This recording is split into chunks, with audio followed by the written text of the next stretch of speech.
Hello YouTube, it's Kristen here, and today I want to show you a very special book that I made recently. This was for my parents' 60th anniversary, which was last week, and this took quite a while to make, which is one reason why things have been kind of quiet on the YouTube channel in the month of August especially. I'll tell you a little bit about the cover and then I'll show you the pages. But this is a repurposed book cover. It's a Treasury of the Familiar, and it has a 2-inch spine. It's the original spine, which was beautiful with gold text and decoration on there, plus this gold on the cover. I added these decorative papers here with Mod Podge and put a little bit of gold acrylic paint that I kind of rubbed in around the edges of the cover and the spine and the front cover as well. Just a very, very little bit, just to add a little bit of something, little metallic sheen there. And then I Mod Podged over it all. And everything went great about that, except that I got a little bit of buckling here. So if I were to do this again, I would not have, well, I probably wouldn't have put this piece under that piece because you can see the buckling there. It actually turned out okay. When I first did it, I was despairing that I'd have to rip everything off and do something different, but as it dried, it got flatter and it looks pretty good. I did use rubber stamps to do the 60 years on here. And I think that's actually a gold metallic ink pad that I used. It's a little bit faint, and the only thing that I might do differently if I were to do it again is make those actually embossed, which I think would be really pretty, but it's fine the way it is. And I used to have embossing powders, but I don't have any anymore, and I didn't want to bother getting them. So anyway, I really love how the cover came out. I managed to find this book. I was trying for several weeks to figure out what kind of book I wanted to use, whether I wanted to make a cover or gut an old book.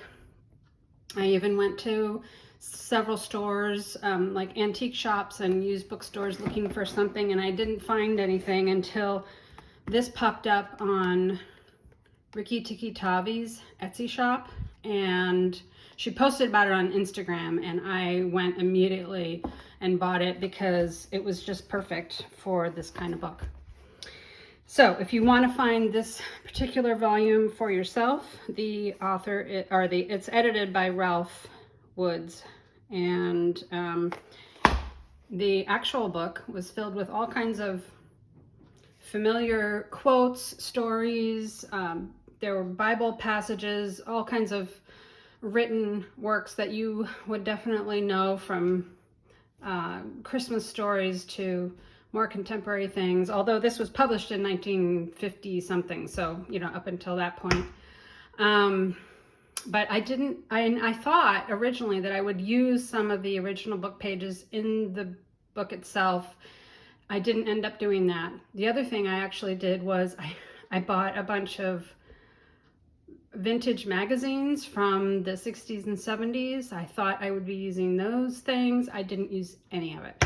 So I'm going to tell you what I did end up doing and why it took so long. It actually is full of photographs. So technically, I would call this a memory keeping book, a photo album, not really a junk journal, but it is created the same exact way that I create most junk journals, except that I think almost all the pages in here are new scrapbook papers and things like that. But there's one thing I'll show you when we get to it. But so I'm going to show you, I did, because it's full of a lot of personal stuff, there's a lot of sticky notes in here covering up things, and so I hope you'll forgive me for that. Doesn't actually add to the aesthetic value of the book having these purple things in here, but you know, I had to do that. So photos in here range from prior to 1963 all the way up until the present day. When I gutted the book, I reinforced the spine and added a strip of fabric in here. It's very subtly just a neutral print. It's very pretty. I put papers, scrapbook paper on the front and back because they were just plain. There was nothing special there, so I did add that. And I added a book plate here. There are over 150 photographs in here. I printed them all at home on a Canon Selfie, and if I were going to do it again, I might get them printed at a photo printer, just because it took a long time to print all those things. But doing it myself, I was given the opportunity to make the photographs any size that I want. In the Canon app, I use the app on my phone to print them.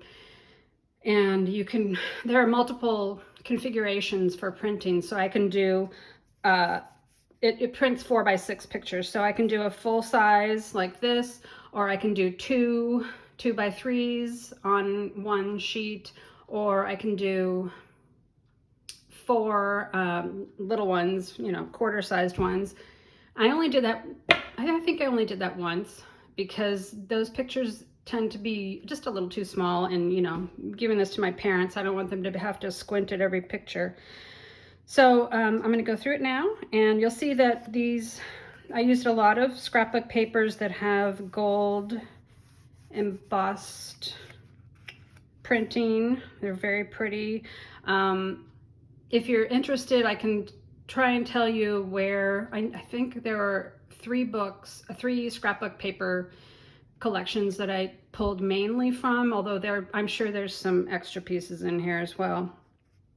But this particular collection here that I can't remember the name of, I'd have to look it up. It was especially perfect for this book. My colors in here, I tended, because the cover was green, I went with the green and kind of a burnt orange colors for the main theme of the book. And there's a lot of black and white as well. So this page is intended to have the story of their wedding, but I don't actually know. I didn't know at the time, what church they got married. I knew the city they got married in, but I didn't know the details of the church or anything else. So I left that blank, and I'll tell you a little bit more about what happened on their actual anniversary when I get to the end of the book. Or I don't know, maybe I'll tell you what as I'm going through, but this got left blank for them to fill in later. I live in Massachusetts and my parents live in Oregon right now, so we're on opposite sides of the country. These are pictures from before they got married, so I included some of them. And this was when I was born. So these old pictures, everything pre-digital was scanned into my computer and then transferred to my phone and then printed from my phone to the selfie printer, which it's a pain. I could not figure out how to print directly from my computer to the selfie. That would have made things just at least slightly easier, but because I decided to not use any original photos in here, I decided I want to keep those separate. I want them to be easily pulled out, moved around. So anytime I'm going to actually use something in a book, I will scan and print it that way. And of course, if it's digital, I'll just print it from the digital. But so these are my first few years. Then my sister was born. So we have pictures of me and my sister, and then my brother was born. And that's mainly, we skipped a bunch of years there because I don't have pictures. This was a secret book. I told my sister and my brother that I was making it, but I didn't actually ask them for any pictures until the very end. So everything that's in here had to be pictures that I had access to without asking for them. And then these are pictures from the 1970s. The black and white ones are actually ones that I took, so I'm not in them. And you can see I was really interested in photography from the very beginning. I don't know how old I was when I got my first camera, but probably, well, this was 75, so probably around 10 years old or something like that. And some of these, of course, are family pictures that my dad was always taking pictures, so a lot of them are family ones that I happened to find that I had copies of, so I would print the ones that I liked the most and put them in here. So it goes through the 70s and the 80s. This, mostly it's chronological, though not completely. And at this point, I took a little break and did just a little something about some of the pets that we had, because we had a lot of pets throughout my whole childhood. And even as we grew up and moved away, my parents had a lot of different kinds of animals over the years. And lately it's mainly just been one dog at a time, but we've had cats, we've had birds, we've had all kinds of things. So I did that, and then I did some other pictures after we moved to California. One of my dad's favorite things to do are hat pictures, and so if you have a family gathering at some point, we'll be doing a family picture of the whole, the whole clan. And then he'll say, wait a minute, I gotta go get the hats. And so he'll go grab a stack of hats. And I think this is the first hat picture that I could find, those are not even our hats, of course. They're at a store on Alvera Street in Los Angeles. But I think that might be the very first hat picture that I have anyway.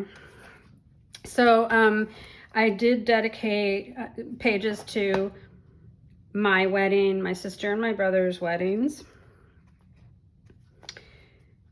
And I didn't do a whole lot of writing in here, but I did a little bit just to, especially the dates, the years, and you'll notice they're not completely chronological, but I did try to put the year, if I could find that out, or where it was, or, who was there, whatever.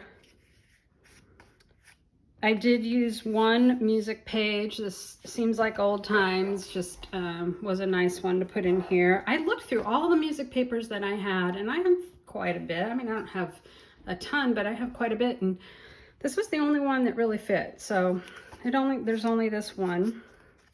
There's my sister's wedding. There's more family pictures. There's another hat picture. And then this is the one collaged decorative thing that I did, and I actually did this before I started printing all the photographs. So one of the things in my family is we are movers. As I was growing up, we moved a lot. Since my husband and I got married, we moved a lot, but we've also traveled around the country a lot. So when I was a kid, we did 2 big round the country trips for camping. I think the first one was a tent. We were in tent camping, and then the second time we did it, we had a tent trailer. And ever since then, my parents have always had an RV, so they've done tons and tons of traveling. They've been to all 50 states. They've been to almost most of the national parks. And so anyway, this kind of thing just made a lot of sense for me to include in here. Oh, another thing I forgot to mention was that, do you remember these Dymo label makers? I know we had one when I was a kid, and I don't have a vintage one now, but I did find one recently at IKEA, and I got it because I just kind of wanted to give it a try, because lots of junk journalers use them. And I had so much fun using it in this book, I think because it harkens back to those 70s and 80s days. I just love it in here. So here's more family pictures. There's, I did add a couple of pictures. When I originally started this book, I thought it was only going to be pictures of my mom and dad. You know, if they could include other people, but mom and dad would always be in the picture. And then after a while, I realized that they were not exactly there for every single milestone. Like, you know, when my daughter was born, they lived on the other side of the country. So then I kind of got more comfortable with just putting in, for certain things, putting in pictures that didn't include them. So this was when our daughter was born, and this is when our son was born.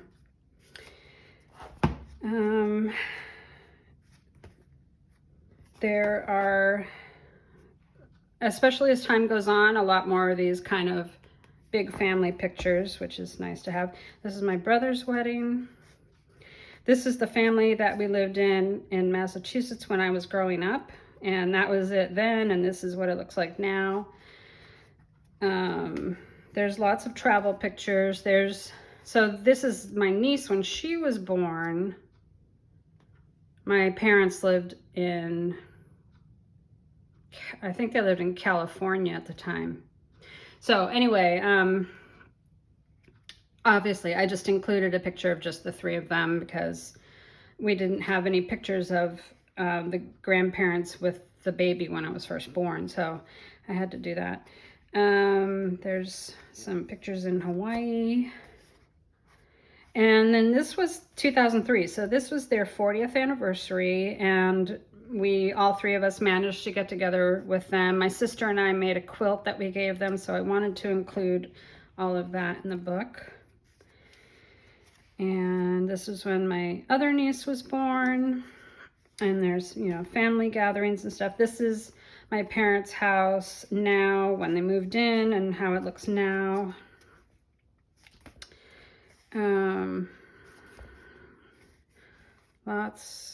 Lots and lots of family things. But the family gathering pictures get bigger the more. There's still only 4 grandkids, and that's all there will ever be, I'm sure. But this, I believe, yeah, this time was the very last time that all of us were in one place. That was in 2011. So this was that same trip. And of course, there's another hat picture here. Oh, I don't know, the ring light is probably causing trouble. There you go. Hat picture. All right, so keep on going here. This was my parents' 50th anniversary, and this was kind of cool. They put a notice in the local paper about their 50th anniversary, and I had a clipping from the newspaper. I scanned it and put it into Photoshop, and I found under the black and white filters, they had a filter for newspaper. Before I put it in the filter, it was hard to read, like the words didn't show up properly. They were kind of, I don't know, they were just weird looking. When I did the newspaper filter, it totally fixed it, and it printed out beautifully on the regular photo paper. So I included that. At their 50th anniversary, my sister and I collaborated on this piece, and the top is what I did. That's a stitched piece. And then my sister's a glass artist, and so this part down the tree is the piece that she created, and then we had it framed together for their anniversary. I did include, this is one pocket page, so you know the other half of this is also a pocket page, and I didn't have anything to put in there, but in case they have anniversary cards or any other little things they want to tuck in the book, that is there for that.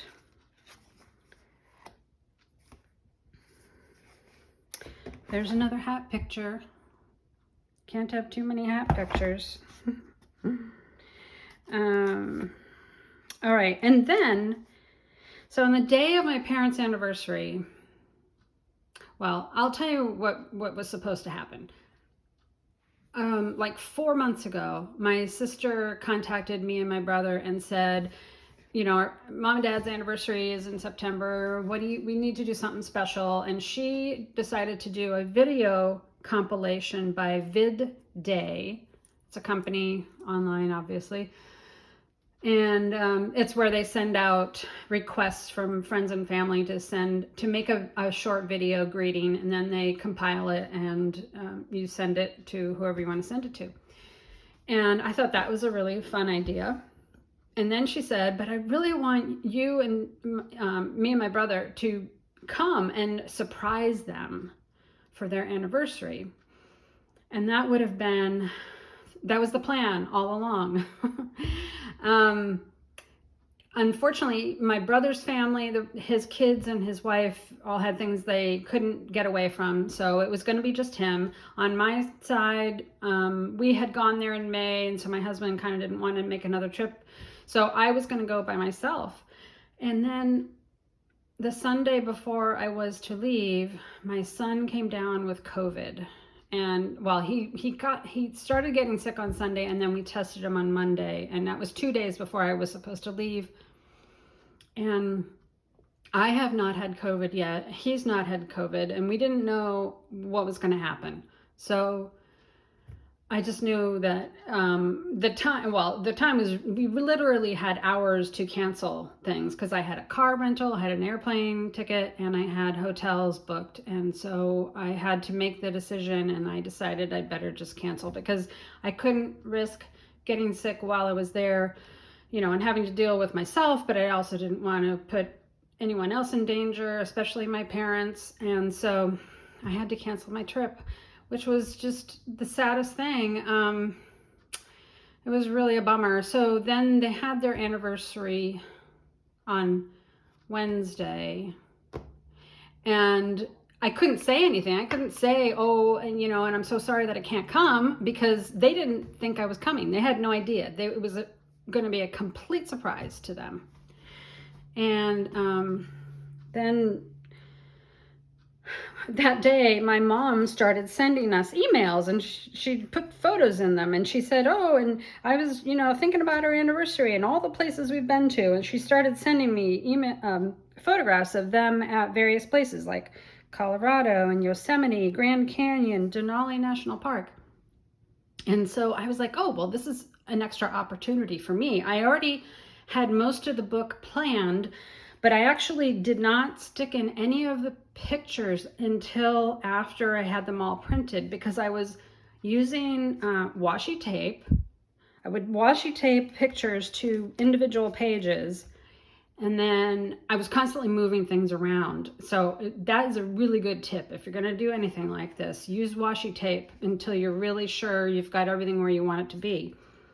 And because of that, I also did not stitch in the pages to the book cover until after they were completely decorated. So I could maneuver things around. I could add pages here and there, and I did have to do that a couple times. I had to move photographs a whole bunch of times, which is annoying, but in the end, it was a nice thing that I was able to do. So when she sent all these pictures, there were 9 of them, I think. And I was like, but they didn't have the dates. They didn't have the year on them. So I didn't know when they were exactly. I could guess kind of approximately, the decade maybe, but not the year. So I decided I would just have a little section where I included their adventures, and it just comes right in the middle of, I think this is 2015. So it's just right in the middle of 2015. I added some extra pages, and I put in, let's see, I got those 4, 5, 6. So Zion, Big Bend, there's the other pocket page. There's 2 more, Olympic National Park and Redwoods. And then it starts back up again with 2015. So, so I figured, because that was okay, that it kind of doesn't necessarily make sense for the book. If I was really going to do the book right, I would have gotten the years and I'd try to put them in chronologically. But you know what? It is what it is. And, if you can do something perfect, then that's great. But if you can't, and it's not exactly perfect, they're still going to love it. So I knew they would love it no matter what. So 2015, we've got more things, more family pictures. This piece of scrapbook paper. This was the solar eclipse that we had in Oregon in 2017. And I had this paper and I just knew I had to use it for this page. So I did specifically make sure that that was placed in the book in the right place for that photograph. So there's more family pictures. And then this was 2020, a pandemic year, and you know, so there's a mask picture. There's them on the porch and we couldn't even go up and hug or anything. There was our pandemic Christmas Zoom. And then my daughter's wedding, that was a pandemic wedding. So they actually were not able to attend that wedding, but I knew that needed to be in here. This is their only grandchild that's been married so far. So this was last Christmas, and by then my family had moved back to the East Coast. My brother is on the East Coast, but in a completely different state, and my parents and my sister are in Oregon. So we had a Zoom Christmas like that, plus they had their in-person Christmas there. And then this was when we visited in May, and I got a couple of pictures, so I included those. And then, so this was the only thing that I asked my siblings for. I asked them to send a current, and by that I mean within the past year, picture of them, because a lot of these, especially with my brother, his kids were much younger. So anyway, I've got pictures of them and my sister and us and my daughter, who is now living in Europe. And then, so the way that this whole surprise was supposed to go would be that the day after their actual anniversary, my brother and I would be flying in on their anniversary, but to Portland, Oregon. And then we'd have to drive to Bend, which is 3 or 4 hours away. So we were going to do that on Thursday, and we were going to surprise them at my sister's house for dinner. And of course, I was not there. So my brother had to do it all on his own, and I felt so bad about missing out on that, because it would have been such a nice trip. So anyway, they were completely surprised when they showed up at my sister's house, and my brother walks out of the room, you know, and they're like, "Oh my God, how did you get here?" So anyway, while they were there, my sister took this picture of me on the Zoom call. We did a really nice Zoom call, and then this was them without me. Oh, it's so sad. So anyway, I did have one last pocket page on here because I wanted to include a little note from me. So that's what's in here. And then this is like kind of like a library card that says the title of the book and the author and the year and where it was made and stuff like that. So that's on the back page. And so I guess that's it. I just thought this was a really special project, and when I was getting ready to do it, in order to get some ideas, I tried looking up something like this, and I could not find anybody who had created a book like this in a junk journal style. So this one is out there, and hopefully it may inspire somebody else. The one thing I can tell you is to give yourself lots and lots of time. It took me ages, it took weeks to go through photos. Now, I'm doing 60 years worth of photos, and 40 years are basically pre-digital, and actually there are many of those years that I have zillions of pictures, because when my kids were young, I took a lot of pictures. So I had tons and tons of pictures to go through. I had pictures, some that were loose in boxes. I had some that were in plastic, like page protector things and binders, and I realized that I had multiple years in different places because there was like a whole set for my daughter and a whole set for my son and then a whole set for us, and everything needed to be consolidated. So I ended up taking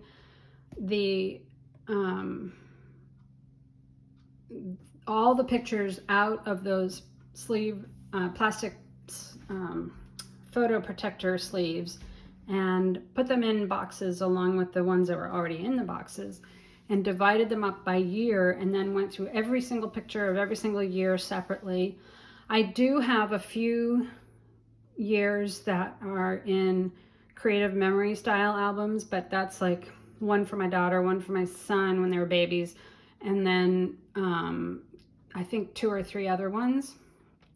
So that didn't take that much time to go through those, but those photographs were all stuck in, and they're duplicates. So the original or a second copy of all of those pictures would be in my boxes. So now I have all my photographs sorted by year, but within each year, especially the years that have tons and tons of pictures, they're just a great big mess, and I need to still organize those. My digital photos are also a little bit disorganized for some years because they include tons of duplicates. Like any photographer who takes a lot of pictures, you might take 5 pictures of one scene just to find the perfect one, and on some of those I didn't delete the bad ones, and so my digital files are also a bit of a mess, but they're at least organized by year and by month, so they're fairly easy to find. And a lot of those in monthly files, they're also organized by event or subject or whatever it is. So if you have your photos organized, you are well ahead of the game. If you still need to organize, give yourself a couple months. If you have your photos completely organized and you have plenty of time, I would suggest having them printed professionally just to save yourself the time of printing. But this kind of book is really special. And so now that I have done a video, I am going to pop it in the mail and send it to them, and make plans for next year's visit to Oregon. All right, I think that's it for now. Thanks for watching. Bye-bye.